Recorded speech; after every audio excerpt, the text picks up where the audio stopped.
What's up, y'alls? It's Adolfo. How you doing? Nerd Stalker, it's back on at Nerd Stalker on Twitter, and my man in the Hey, Greg house. Gloria, AK Social Greg on Twitter. Hey, what's up, man? Oh, everything. I'm tired. It's happy 4th of July, Independence Day is our recording as of today, all y'all. So happy Yes. Independence Day. Yes, we're independent. For those We're of part you of in the States, for those of you that aren't, then happy July 4th. Oh, that's right. Canada had their day, Canada Day, a couple Canada days Day. ago, right? Oh, Canada Canada. I don't know your song. Okay. Well, Lots to talk about, lots of good things, lots of complaints, lots of but first, let's hear from our sponsors, huh? Yeah, that's right. So I'll get into it with Mile IQ. Let's see. Up, and I'm ready. Let me know when you can see my screen, people. Oh, No? yeah. Yes, no? Oh, no, I don't have a chair. Not yet. So anyways, Mile IQ. Check them out. Inception. For our tech consultants, creative freelancers out there, we want to give a shout out to MileIQ, the #1 automatic mileage tracking app. More than 1 million Americans trust MileIQ to automatically log their drives every day. It's pretty awesome, incredibly easy to use, keeps all your drives securely stored in the cloud. And as a benefit, as a Nerd Stalker fan, you can receive 20% off an annual MileIQ subscription. Learn how. Go to our website, nerdstalker.com, click that little sponsors events link at the top there, and we have a link there, and our code is nerdstalker20, nerdstalker20, and that promo code, or you click that link, will automatically get you 20% off. Check them out at mileiq.com, or again, just remember to use nerdstalker20. Nice. What up, Greg, with you? Hey, Casual Connect, the indie game gamer conference is coming in July, and nice. We're media partners. So yes, please attend that, and we'll be bringing you stories from Casual Connect, mainly from the indie corner, because they're like startups, and we love startups. We love gaming startups. So if you guys have a story to pitch us through nerdstalker.com. And we'll love to hear from you guys. But anyway, and if you're a gamer, go to Casual Connect and network. It's a great networking event. They have a great event at the City Hall. They have a great event at, I believe, the Hilton, where they hold it every year. So check it out. Wow. Right? And they're smart when you got a guy with glasses on the cover and 3 other guys in a row with glasses. So you will not miss out at this. I tell you, and they're dressed like geeks and nerds, just like us, right? Damn straight. Damn right. Man. Damn right. All right. And what's this Wine Stalker thing? That's new.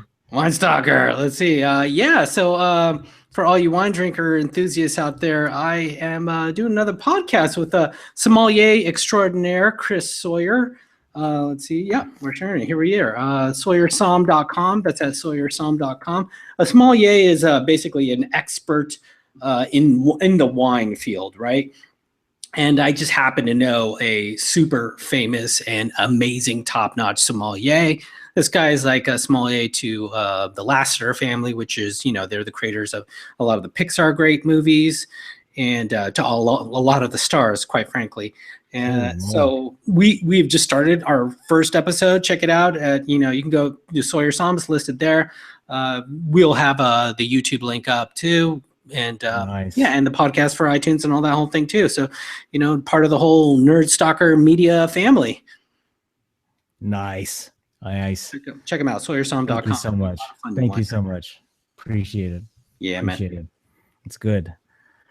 Putting the Nerd Stalker brand out there. Wow, that's cool. Anyway, so you want to get into this? Let's talk about some of the picks of the week. Okay, well, Netflix subscribers are getting pissed, huh? Yeah. So me and Greg were just talking about this beforehand. It stemmed from, I got an email because I'm one of those super early adopters with everything, as well as Netflix. And I was grandfathered into this old plan where I was, paying something like $7 a month or something. Ridiculously low. Originally, it was for the DVDs, right? And then they transitioned me to digital, and I off the DVDs. And so I was doing streaming only. And then I got an email like yesterday, basically saying, "Hey, your prices are going up to the price everyone's paying. I believe it's like $10 a month or something like that." And all these people, for everyone across the board is what they're saying. The problem is that there is now this lawsuit that someone has filed here. Plaintiff estimates the lawsuit applies to some 22 million subscribers, like myself included, quite possibly, where they guaranteed us a quote unquote lifetime price, like early adopter price of what we were paying originally, whatever our low price was, which was below $10 a month, obviously. And this guy's saying, hey, you can't just up it, because there was a lifetime, verbal agreement and written agreement, supposedly, in this thing. So obviously the Netflix lawyers are on top of this, and they're upping everyone's prices across the board, including the plaintiffs. So we'll see. This is yet to be sort of determined here. I don't know. Well, so what do you think, Greg? Is that jump up to $10 going to stop you from streaming Netflix movies, or what? Well, I went Prime, so I do a lot of shopping. So I thought by Prime you mean Amazon Prime, right, for listeners? Yeah, okay. Yeah. So I think Amazon Prime, and I get my videos that way. Yeah. So I think I went another route. Now, oh, really? So you cut out Netflix altogether? Yeah. Oh, wow. Yeah. I went Prime because, I was kind of thinking about it. Okay. Was it $99 or something like that for a year, divided by 12, it's about, $8, $8, so, I said, okay, maybe the amount of content is going to be a lot less than Netflix, but, I'm going to rely on the power of competition. Free enterprise in the United States. I'm with you, brother, man. I fell in love recently with Prime. I mean, they're good, man. And what Prime does right now is they allow you to download the movies and stuff on your device. And I learned this when I was flying to Chicago recently, and Netflix doesn't allow me to do this. And so I downloaded a very non-macho show called Selfridges. I'm a Jeremy Piven's fan, so anything Jeremy Piven's does, I'll pretty much just watch if it's terrible or great. He played Ari, for some of you that don't know, on Entourage, by the way. And he's got a new sort of British show along the line of, what was that? There was a British TV hit that took place. Oh, God, it's killing me. I can't remember. I know you people out there are going to scream at me what it is. It takes place in castles, or almost castles, in a transitioning war period of time. Anyways, it's a British dated drama, and it's really good. It's called Selfridges. Check it out. It's on Amazon Prime. But yeah, dude, there's lots of great stuff on there. So there's a lot of original programming that's increasingly getting better and better on Amazon Prime, right? Yeah, and the fact that I could get my crap in 2 days and with free shipping. That's huge. It's almost expected nowadays, right? Amazon's a beast, man. Yeah, Amazon's total beast. E-commerce freaking $50 billion beast. Well, you know what I've been tempted by lately is the Fire TV, that thing, because we were just talking ahead of time that I fall in love with this Chromecast that someone has given me for $35, this thing, the Chromecast 2. And it's fantastic. So I can see how if Amazon did a great thing like this too, how easy it would be for me to just plug it into my TV, and I could just, it's like, all that stuff with Prime, and I mean, it's great. The multiple and Photos comes with it too, Amazon Photos, which is not as good as Google Photos, I will say, especially on the Apple experience. But yeah, I don't know. I tell you, I don't know, and you can see where this battle is going, right? Is continuously add these little small features that make your life a little bit easier. And is that enough to stay as a subscriber with that person, right? I mean, it's great. It's great for us. Yeah. It's great for us, It's and the funny, storage goes up. Yeah, because I'm finding that all my hardware is Apple, but all of my sort of predominant sort of digital sort of, I don't know, keepsake stuff like documents and photos and stuff is sort of between Evernote and Google primarily, right? And email as well, of course, photos. But shopping and is Amazon, probably strictly Amazon. And then what else? I guess that's it. Yeah, at that point. I mean, eBay. You do any eBay? Yeah, not much. It's Amazon shopping. Yeah, really, predominantly. Oh, you get the new shit then. And Audible, right? Audible is Amazon, right? Well, now, let me tell you this: does Dropbox factor into any of your crap anymore? Not really. Yeah, not really. Not so much. I'm not a big user. You're done, huh? You're done, huh? It's just not. I don't You're know, done. when you got like Evernote and Yeah. it's And and Google Drive. yeah, and that stuff in Google Docs and yeah, I don't know, Yeah. man. But it's funny how you find yourself transitioning, bouncing, straddling all these different things still. Oh, I think until Amazon Prime came along, Netflix and YouTube, Right. YouTube sniping was Right, right. my mode. But Well, now I Amazon's don't. even my primary music, come to think of it now. Well, you Yes. have Alexa, right? Yeah, yeah. So I Yeah, mean, that's Amazon cool. Prime Music Yeah, as well, and you that's don't cool. need the Echo to use that too. I mean, Right. Oh, that's true. you can stream that through your TV or your Chromecast or whatever, or your Oh, that's Fire. wonderful. Anyhow, Totally man, wonderful. All right. cool, All very right. interesting topic. Cool. All right. Say so myself. All right. Yeah, well, that was good. That was good. That was a good topic. Oh man, let's go to the next one. Yeah. So NPR, all tech considered. What's going on here? Oh man, this is interesting. I usually I'm starting to catch a lot of these off brand blogs. I usually follow the main ones, right? But I've kind of learned from you. You really kind of really good group of blogs you follow Right. in different categories, right? Right. So I captured this and it was like in private security, it was device lets police seize digital cash raises civil liberty concerns from NPR of all people, right?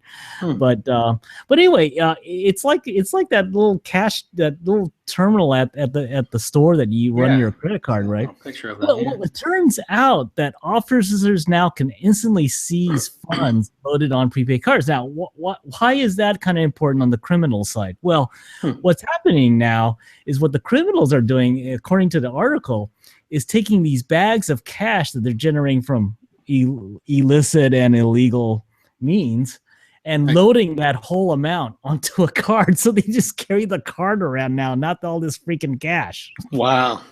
Wow. Can you imagine? And so they transfer places. They travel to Mexico. They bring it to Mexico. I don't know. They bring it somewhere. The actual cards themselves. So they're Yeah. storing all this stuff on cards like a Yeah. little hard drive almost, right? Exactly. Right. Wow. Exactly. I mean, it's the same argument that Bitcoin has had, right? Right. This virtual currency, right? This electronic currency, right? I mean, the magnetic cards, the old school stuff, but it's still relevant because I think it's because it's cheap. And so these guys have hacked some of these, terminals, I guess, if you want to call it, and figured out a way how to load, buttloads of illegal cash onto these things. And that's why now the law enforcement agencies have this thing called an ERAD device, which is called electronic recovery and access to data. It's very simple. It's nothing heady. and it's a vital tool. And so what this NPR thing kind of puts out there is that, it goes back to that seizure thing, like when in the 80s and 90s when the drug lords seizing all their property, and then you see all those ads on magazines back then, get boats and cars seized by the government authorities. Right. Well, this is just cash. I don't know what they're gonna do with this cash. That's kind of unclear by this article. What happens? Is this like in a electronic escrow account that they're going to somehow, I don't know, put into a lotto system? I don't know. Wow. Or they just keep it. But there's a great graphic in the bottom of this article. I want you guys to check it out. We're not going to go there, but it shows how absurdly easy it is to actually acquire stolen credit card data, and how people get it. I mean, it's a great graphic.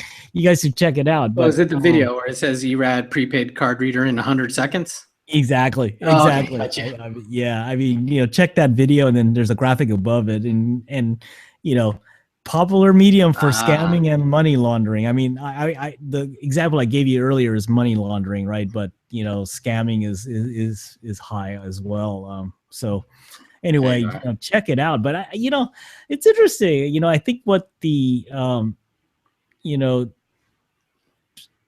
how much latitude in the electronic area. I mean, it goes back to a lot of these movies we've watched, right? Where they have these electronic geek squads now, right? They're all cyber security police instead of the real police, right? And we're moving that direction, I guess, on how does these agencies deal with these new criminal electronic, activities, right?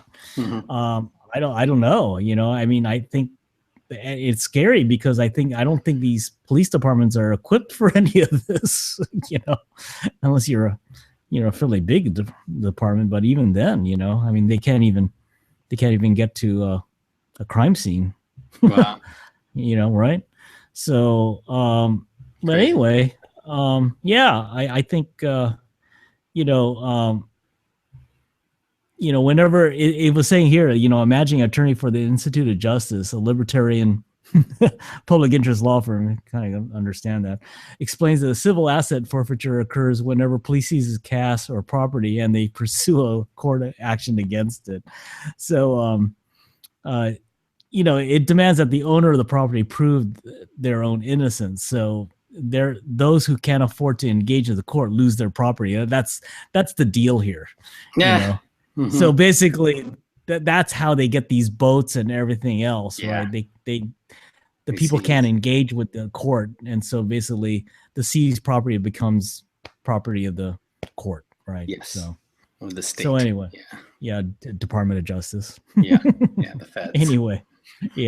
Anyway, let's get going on the next one. Let's move forward. Oh, I love this one. Shark Shield electric force field fends off 90% of attacks. How's that work? Yeah. So I've been obsessed lately about shark attacks, right? So I heard a podcast recently. I can't remember where it was. I think it was A Fighter and the Kid is called the podcast, and there was a individual who'd survived he was a Australian, sort of like a Navy SEAL type guy. And oftentimes all these Navy SEALs and these high level sort of combatants do training by ocean swimming, things like that, right? In Australia, shark attacks are a serious thing, as well as in Northern California as well. But they have a lot, some serious sharks and attacks in Australia.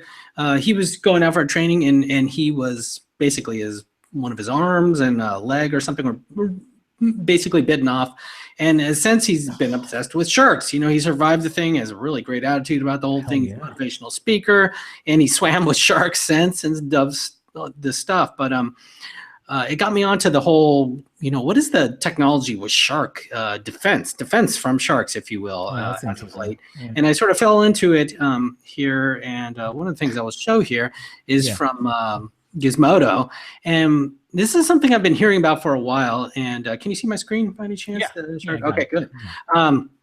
So what they've developed is an electrical force field, which fends off what they claim is about 90%, as you can see in the title here, of attacks here, right? So what happens is it effectively creates a sort of, I'll try to scroll down to the graphic where you can kind of see sort of what's happening in sort of like here. It's like an ankle type of device that you put on your ankle, and it emits this sort of electrical field that pulses that scare off would-be predators by overstimulating their senses.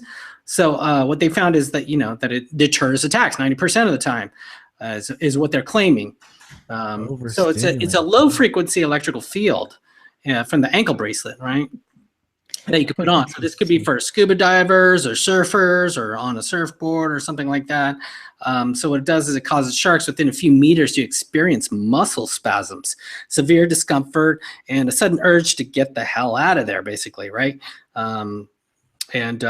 They've let's get down the image here, sort of some of the studies they've done.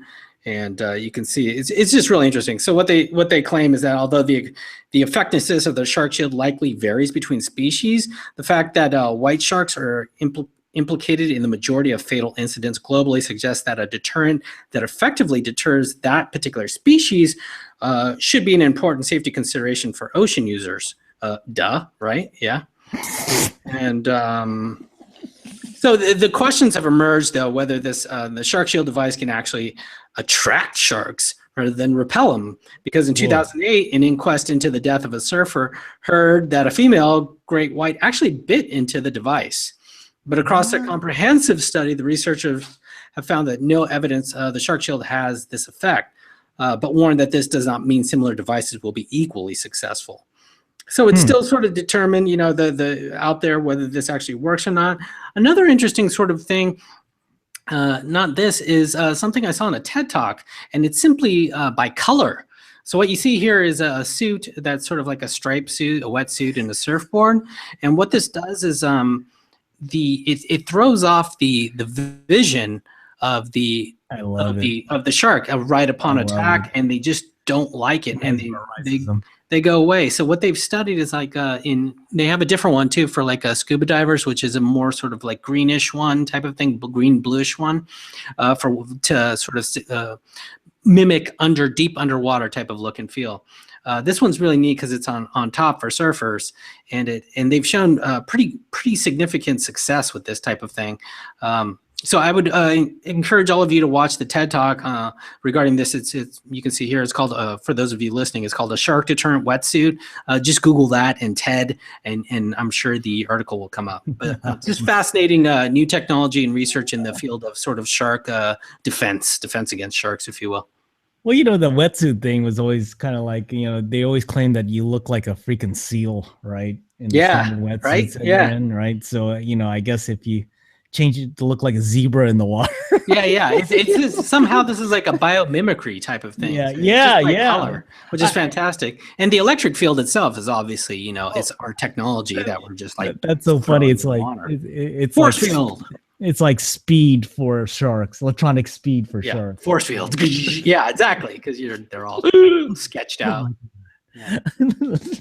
That's incredible. Greg, what do we got? Robot burgers. Oh man, thanks to Sarah Fritsch. She's famous writing a bunch of foodie articles here in San Francisco for SF Gate. And anyway, so anyway, last August, she says, modern automat Etza, with its behind the scenes and hidden from the view workforce, made its San Francisco debut. We've even seen a PB&J making robot that cranks out sandwiches popping around town over the past year. But, well, it looks like a hamburger making robot will soon be joining the ranks of these practically human-free dining offerings. So, according to Tech Insider, great blog, by the way, San Francisco-based Momentum Machines have posted job listings on Craigslist to staff a forthcoming retail storefront located at 680 Folsom, which is really down the street from SF Newtek's new jaunts, which is Rackspace, right? Oh, Rackspace, right down the street from it. So what I guess they're looking for is robotic experts, and they're a collective of foodie and engineers and robotic experts. Trying to change the way we make food. I mean, I guess we're going to talk about this a little later, right? I mean, the cost of living here in San Francisco is astronomical, right? So for the basic worker, and raising the idea by the city is to raise the minimum wage, right? Well, by raising the minimum wage, you have these kind of low margin, burger joints like McDonald's and other places, they can't compete, right? Mm-hmm. So, it makes some sense that you'd go towards a robot, right? Yeah. I mean, that brings up a whole other thing we're going to talk about. But I thought that was kind of interesting, is that you can see where it's going. I don't think they're gonna one burger at a time. Yeah, I don't think it's going to be Michelin experience anytime soon. but you never know. Well, I saw well, I don't, I'm not sure. I'm not sure if some of our finest places like Harris's and everything is going to go to robots anytime soon. But like you said, you never know. Mm-hmm. You just need one maitre d' to piss the owner off. But anyway, I thought it was interesting. So San Franciscans, get ready for the robot explosion here in the food land. So yeah, for sure. Anyway. We'll expand on this more later. Yeah. Let's go to speed round. Speed round. MRI software, man. MRI. So thanks to the register for this one. This is a pretty significant sort of bummer type of in a way story. So MRI software bugs could have been years of research, is what they say here. And this one's Richard Chirgwin for the particular story. So a whole pile of this is how your brain looks like. MRI-based science has been invalidated because of a bug, basically a software bug. So when you see a claim that scientists know what you're about to move an arm, these images prove it. They're interpreting what they told by statistical software. Now, boffins from Sweden and the UK have cast doubt on the quality of the science because of problems with the statistical software. It produces way too many false positives. How many false positives are you saying? They've been hitting rates of up to 70%. 70% false positives for MRI tests. I just got an MRI test recently for a thing that I had. So 70% is significant. So basically, the problem is the fix was made in May of 2015 when the software was patched up. The problem isn't so much with that, the go forward stuff, but with all the papers and the previous research that has been released based on that data, right? So with all of that MRI research and people were leaning on that data so heavily for their particular research papers, one has to question, and some have said, just frankly, throw out that research altogether because of this software bug. So it's really interesting to see how this is going to play out. It's a little story come out of Sweden with significant perhaps effects in the medical field and the medical research, all because of a software bug. Oh my God! Now, was this a constant type of algorithm that like applies to all the MRI devices? That's what they're saying. It applies to quite a few of them. There's something called fMRI analysis, and a lot of them use this SPM, FSL, AFNI, if you know what any of those mean. Those are the software packages that are used in a significant amount of them. Oh, no. So it could be Wow. a big deal. Wow, software, I tell you. Yeah, software, and our reliance on it, right? So yeah. Oh, all right. All right. What's next? Oh, hey, you've been waiting for this. Google Maps for Android update, multiple stop directions and history to your timeline. Isn't that great? So anyway, thanks to SiliconANGLE, Colin Creel for this. They announced that Google Maps has finally added the ability to get multiple stops and directions, but for now, the functionality is only available for Android users. Woohoo! So previous users could find restaurants and gas stations along their route, but they weren't able to navigate to those stops on Google Maps and then carry on with the navigation to their final destination, meaning that if you stop, you have to get off your main track. You didn't remember it. You had to kind of had to reload it all again, right? So this should make it easier for you folks coming up on Android soon. And history, so multiple stops, and that'll help in a lot of ways, right? When you could save maps, save your last trip, because you really liked it, share it with other people. I mean, there's just a lot of benefits to all that. I'm glad. I didn't know why they didn't think about this sooner, quite frankly. Yeah, man. You're right. Well, so good for Google Maps, yeah. Yeah, so watch for that soon, man. Okay. All right, cool. Speed round. All right. I would like to thank this Jeff Ihaza for this story on secret.is. The story being about, trying to get to the title here. What will Americans do about an automated workforce? And you see this cute there we picture go. of a robot shaking the hand of a human. What's really interesting is it's a big, long article, but there's a lot of good data in it. And I've been seeing this increasingly more and more, and been trying to put together actually a story myself of aggregating a lot of this stuff. And this guy has done a decent job of it. And just sort of to summarize here, the tech industry's continued squeeze on labor and urban development is sure to come to a head, as it appears to be in many cities, right? But still pales in comparison to the scale of disruption looming for the manufacturing sector. In 2012, Amazon acquired Kiva, a robotics firm in Massachusetts that was responsible for a device quickly being adopted by the nation's largest retailers. Kiva cut down on the cost of warehouse labor by providing robots that operate at perfect efficiency. That's perfect efficiency, people, taking the human out of human error. After Amazon bought the company, much of Kiva's technology was patented by the retail giant. Now, this is really fascinating, that Amazon patented a lot of the technology, giving Amazon an unshakable advantage in a robotics arms race whose ultimate loser will be scores of workers it replaces. Kiva's little robots scurry around Amazon's thousands of distribution centers, working alongside humans whose jobs now performing the tasks robots can't, like placing items on shelves, identifying boxes, etc.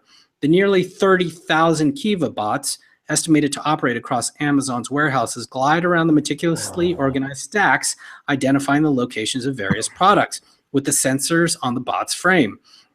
And the Kiva robot then positions itself underneath the stack of items and with high-powered carrying rigs transfers the whole shelf of goods to the other side of the building.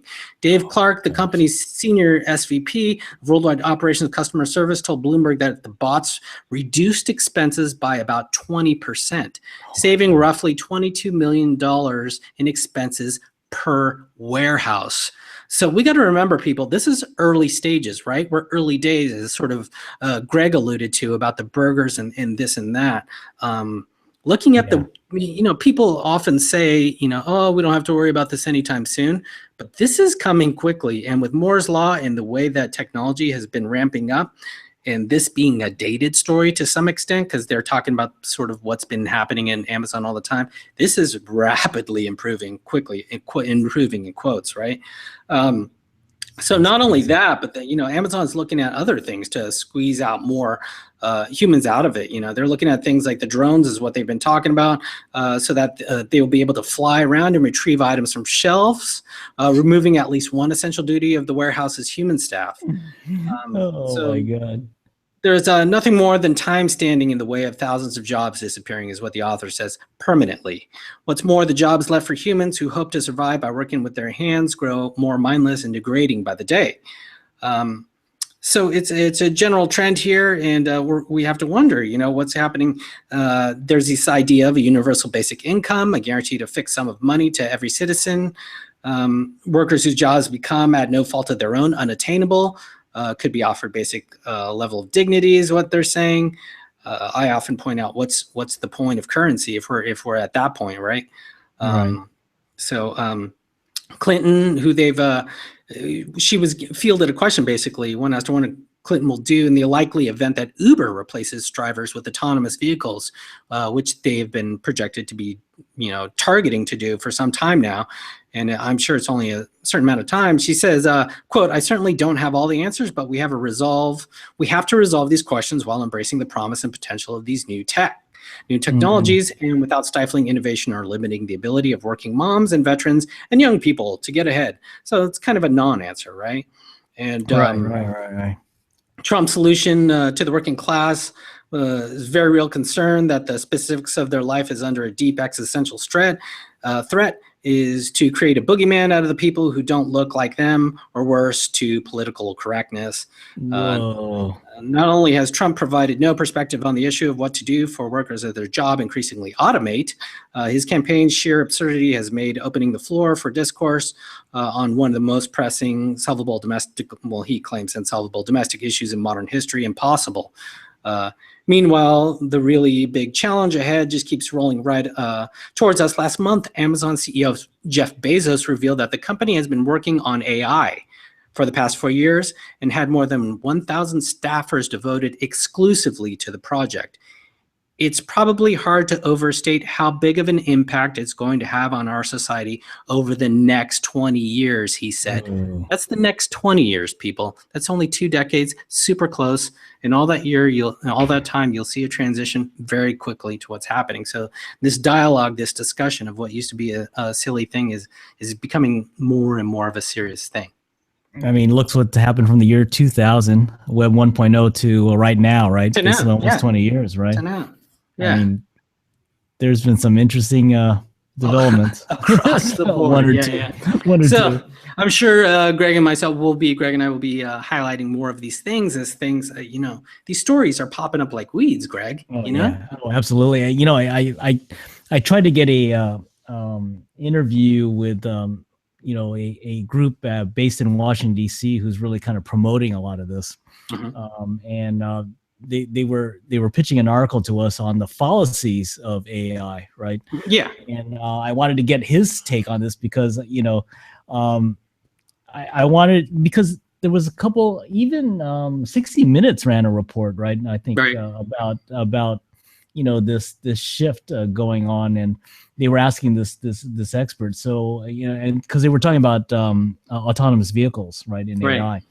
and they're asking this expert, okay, burger server, better look for another line of work. They were going down a line of all these things and just listing them out, and the guy says, well, probably need to find another job, that type of thing. But displacement's an interesting thing, right? Because if you have a unskilled workforce in the service industry, which you're basically eliminating. What do you do? And the squeeze is on them already with the jobs report, where people are losing their jobs like crazy, and they're not reapplying for their unemployment type of things, and jobs numbers are going down, and trucking industry, we've seen working automated trucks already. Audi just released a concept of an automated truck as well, and I'm talking the semi truck. What's the biggest employer in the United States for that type of demographic? Truckers, apparently, and that a lot of that can go bye. Oh, absolutely. I mean, in fact, until they release those FAA rules, and we'll have an article going out this week on the new FAA rules. We have Epson kind of chiming in on their augmented reality glasses with vertical line of sight rule now. That's going to be coming out in the middle of the week. But to give you guys a preview, that whole rule package kind of, screws Amazon and this long distance drone delivery, because it has to be line of sight. Right. So I mean, I know they'll figure out a way around this, but stay tuned. Stay tuned to that. Money to lobbyist talks, but the argument with AI, there's always kinds of different angles with it, right? So AI, and then there's robotics as well, right? That we're talking about here. And a lot of times there's that boogeyman AI stuff, right? That it's going to be Terminator, it's going to come killing us, right? And then no. What we're talking about right now is just regular old jobs, regular work. I mean, you see the robots in the automotive industry, right? Right. Yeah. I mean, that's a right now working, sort of an example of what happens. Yeah. Right. And so that, but you should go to some of the lessons that will learn it when they automated the automotive line. And, a lot of those workers, what they found is that they needed the humans to kind of monitor the system, to kind of make sure that, everything was running right, as well as maintenance, right? You still need maintenance people. So there's some readjustments you can make along the line. And obviously you don't need as many. But that was my only argument to that would be that was prior to AI and sophisticated AI, right? True. So that's when we were dealing with truly just a robotics type of solution. True. Type of thing. True. Now we're dealing with software that can actually make decisions, that can learn, that can think, basically, quote unquote, think faster than humans, and doesn't need to sleep. And that's crazy. And all of those things. PM itself. Yeah. So it's kind of an apples to oranges sort of comparison, in a way. Right. In a way. All right. Totally. All right. I got you. You got me. But we'll see. Okay. All right. The story's still being written. Yeah. All right, brother. Tiny 3D. Oh, not so speed round. Let's go to the miniature people now. Oh man, I actually Adolfo tweeted this out on the Nerd Soccer. This is so cool. Line. Yeah. This is pretty cool. So thanks to Gizmag for this. We really appreciate it in the medical area. So researchers at the University of Stuttgart have built the 3 lens camera using new 3D printing technique. And it basically will offer an approach that will offer a sub-micrometer accuracy that makes it possible to 3D print optical lens systems with 2 or more lenses. I mean, that's the really big deal. They could have made small lenses earlier, right? They could make really small lenses, but they're only a 1-lens system. With a 3-lens system, you could do freaking a lot of things. And a lot of the things that they were talking about, like, for example, camera drones no bigger than a bee. Isn't that kind of scary? That is scary, yeah. Smaller sensors for the autonomous cars, right? Robots, human body, smartphones, thinner, smaller, better smartphones, right? Wow. I mean, that's where this will open up. I mean, as well as medical devices that they have already, right? Right. Right. But, it's still Woo! not out Yeah. yet, but it's like AI. This, once they've kind of got this model, all you need is a smart producer, who knows what to do with these things, and Yikes. off you go, That's right? so So crazy. off you go. I mean, think about like So just to go like total dark side, the military implications of this, yeah. the corporate espionage implications of this. Oh man. It's insane, especially when you throw one of those on a drone, like you were saying, or something. You Oh could have a man. That bee thing kind of disturbs me. yeah, The bee dragonfly drone thing kind of just scares yeah, me. I don't yeah. like that. I don't like that. I really hate mosquitoes. So All as we all right, do probably. tip But anyway, time, yeah, tip tip time. time. Man, let's take it on, man. Take it on. All right, all right. So this is a two tick. So what two tick is? It's just a very simple, really cool pure CSS tooltip library. Hmm. So what you do is you go to this website here. It's on GitHub, right? Type of thing, and just to show you an example of what a tooltip is so let's see the preview here. When I hover over top, that little thing that pops up is Yeah. a tooltip, right? So it could be hovering over some sort of instructional thing that you want it to say, right? So Okay. top, so the positioning is top, so it shows it to the top of it. If we go to this one, it goes right? And this one goes bottom. So in the past, we used to have to write this by hand in CSS every Absolutely. time, or get some other type of library or something like Right. that.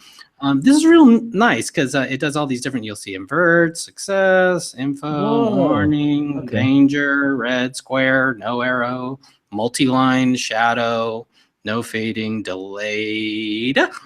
So what you can do is you go to this little playground here, and you can hit these toggles here, and you'll see the little string of code down below here. Below will change as the features that we want. We want it to be left. You see the little left value change. So it makes it really simple for a developer or a designer or anyone really to real quickly sort of create the type of toolkit they want, and then just copy paste it into their source.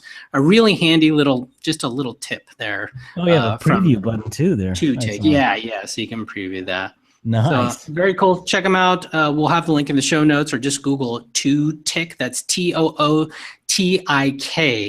for a pure CSS tooltip library. Wow. Nice, guys. Nice. Appreciate that. Wow.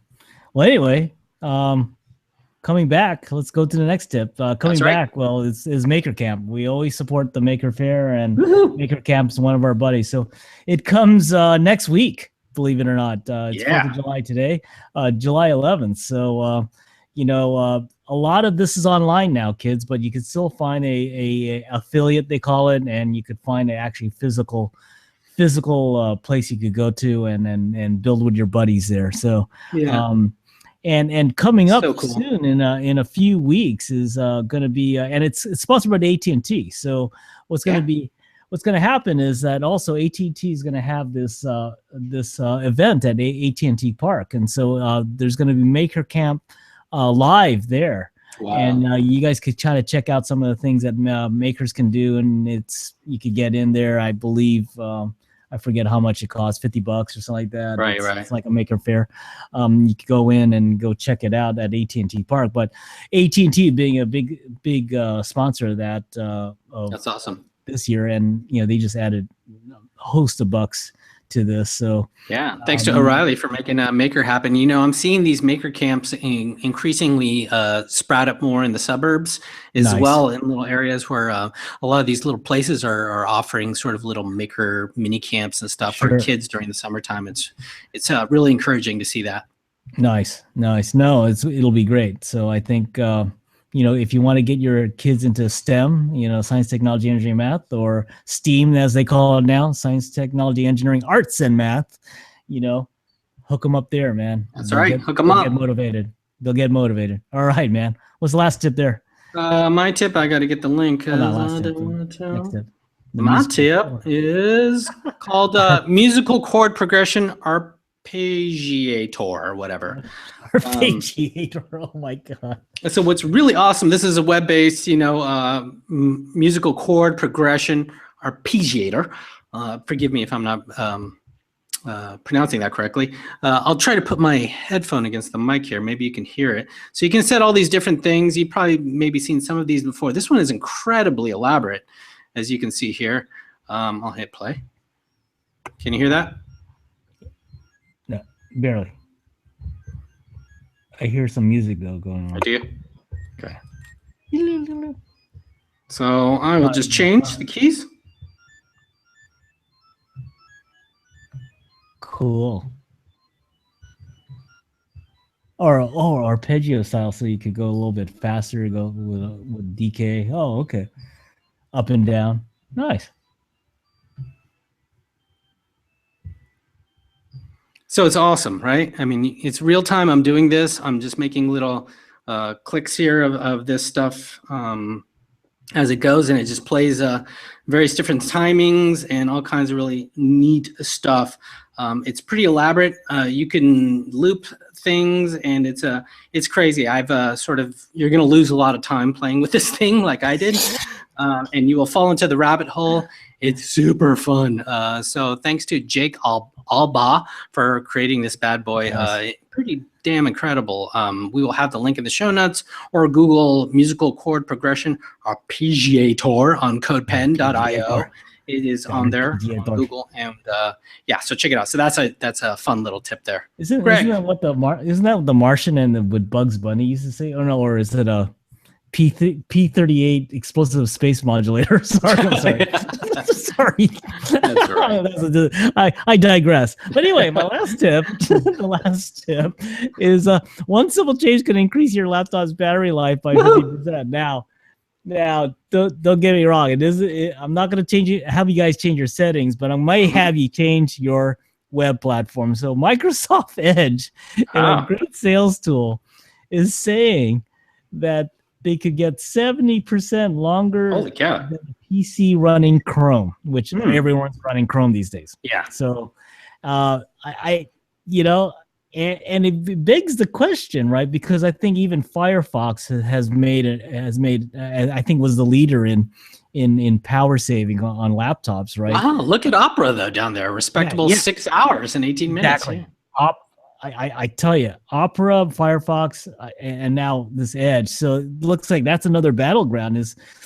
I don't get what's causing all this, but apparently, by using the right software, you could save your battery life. So, check out Microsoft Edge if you have a PC, and let us know if I'm curious about this. I'm a little skeptical because sales I use a lot of extensions, right? As you can see, probably in the upper right-hand corner of my screen there. Yeah. And those things use up resources and tabs too.